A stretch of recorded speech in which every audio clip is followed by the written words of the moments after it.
How to create AI mind maps using Whimsical AI. First, open your web browser and go to whimsical.com. Then sign into your account or create a free account if you don't already have one.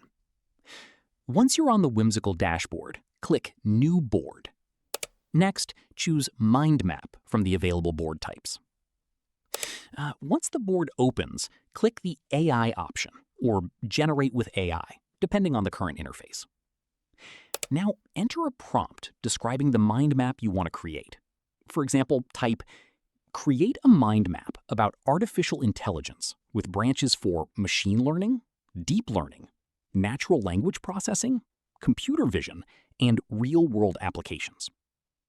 After entering your prompt, click Generate.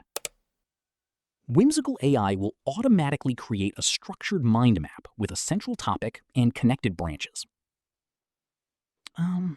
Review the generated mind map and customize it by adding new branches, editing text, changing colors, or rearranging nodes using the drag and drop editor.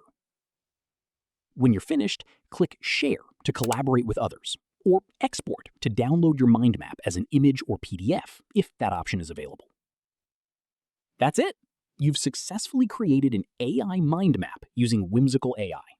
If this tutorial helped, don't forget to like this video, subscribe, and hit the notification bell for more AI tutorials, productivity tips, and easy tech guides.